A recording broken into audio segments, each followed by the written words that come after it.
단 한 번뿐인 내 인생인데 김교환.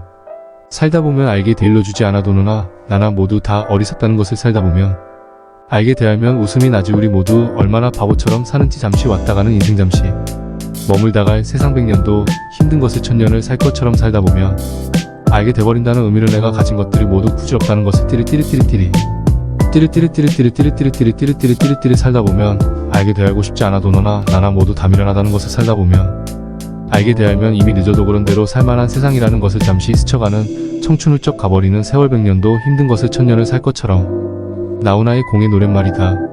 이 세상에 영원한 것은 없다. 푸른 잎도 언젠가는 낙엽이 되고 예쁜 꽃도 언젠가는 떨어진다. 영웅호걸도 절세가인도 세월 따라간다. 단 한 번뿐인 내 인생이다. 그래서 아등바등 사는 게 아니라 즐겁게 살아야 하고 그럭저럭 사는 게 아니라 재미지게 살아야 한다. 나중에 잘 살겠다고 평생 늙지도 죽지도 않을 것처럼 일만 하다가 건강을 잃어버린 다음 모은 돈 병원과 약방에다 몽땅 가져다 주는 어리석은 인생이 되어서는 안 된다. 세상에서 가장 무서운 것은 시간이다. 요양원이나 요양병원에서의 힘겨운 삶도 분명 한때는 재밌고 즐거웠던 시절이 있었다. 흐르는 세월 막지 못해 늙은 부모 되었고 돈이면 해결된다는 편한 생각에 요양원으로 보내면서 부모의 슬픈 얼굴을 자세히 들여다보는 자식이 얼마나 될까. 똑바로 쳐다보지도 못하는 자식들 앞에서 애써 슬픔을 보이지 않으려 굳어진 얼굴에 미소 띄우며 걱정하지 말라는 그 말이 가슴에 닿았을까. 다시 걸어서 나올 수 없는 마지막 길임을 본인도 너무나 잘 알고 있다. 그래도 이 길은 대부분 노년의 길이다. 권력, 재물에 연연하지 말자. 세상에서 영원한 것은 아무것도 없다. 만남의 기쁨이건 이별의 슬픔이건 다 한순간이다. 세월이 지나면서 이웃도 하나 둘 떠나가고 남은 이웃마저 세상과 멀어져 간다. 이별이 많아져가는 인생길에 서로서로 안부라도 전하며 마음 함께하는 동행자로 쓸쓸하지 않은 나날들이 되어야 한다. 걱정이나 괴로움은 오직 마음가짐에서 오는 것이다. 지나가는 세월 앞에서는 잘난 자도 못난 자도 없다. 아무리 잘생겼다고 자랑해도 늙으면 봐줄 사람 없고 돈 많다고 자랑해도 늙으면 소용없고 건강하다고 자랑해도 늙으면 소용없다. 어디쯤 왔는지 어디쯤 가고 있는지 알 수 없는 인생길. 어제도 오늘처럼 내일도 오늘처럼 세월은 나를 데리고 그저 앞만 보고 간다. 고장도 없이 잘도 가지만 우리 몸은 세월이 갈수록 이곳저곳 고장난다.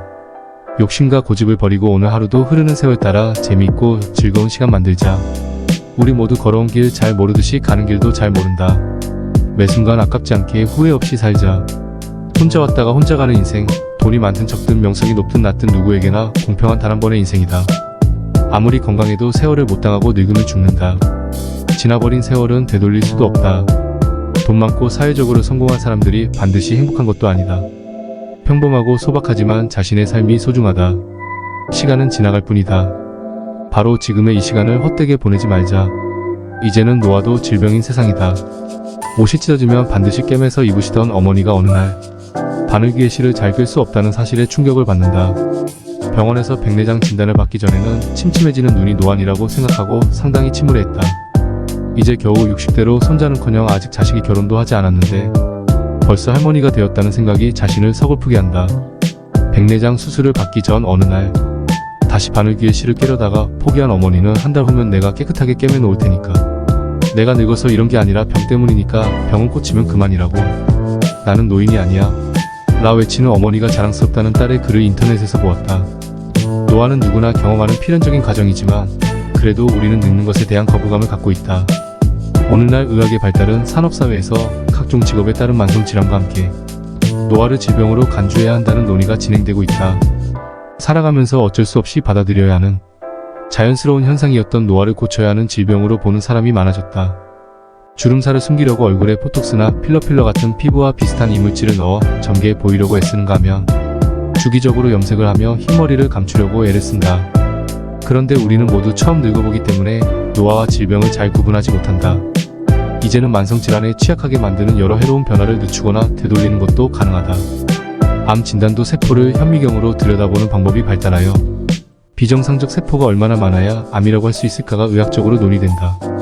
따라서 경계선 아래 위에 사람이 있을 수밖에 없다. 의학의 발달은 노화가 치료할 수 있는 대상임을 점점 인식하기 시작했다. 주름과 흰머리처럼 겉으로 드러나는 것들부터 노화 과정에서 세포와 분자 속에 생기는 변화들을 밝혀내고 있다.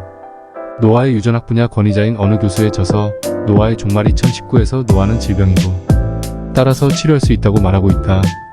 의학의 발달은 뭐잖아 전신의 춤이 가능한 아력도 만들 수 있다고 한다. 젊은 피를 수혈하며 회춘한다는 괴담 같은 이야기도 현실화가 가까워오고 있다. 실제로 늙은 쥐에게 젊은 쥐의 피를 수혈해서 3개월간 경과를 지켜봤더니 늙은 쥐의 신체 나이가 크게 줄어들었다는 연구 결과도 나왔다. 우리가 사는 동안 평균 수명이 자꾸만 길어지고 있다.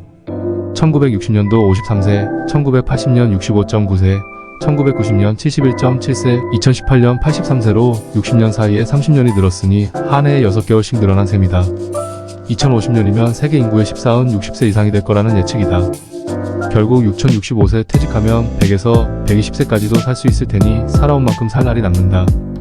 그런데 그 수명을 감당할 사회적 준비는 되어 있지 않은 현실이다. 일자리를 구하지 못하면 시간을 무얼 하며 보낼 것인가? 만약 경제적 수입이 없다면 연금만으로 버틸 수 있을까? 시간을 되돌릴 방법은 없다.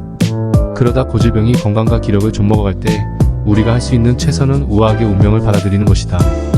뭐든지 마음먹기에 달렸다. 생각과 마음이 긍정적인 에너지와 열정으로 가득 차 있다면 어떤 장애물도 더 이상 한계가 되지 않는다. 이제는 노화도 질병인 세상이다.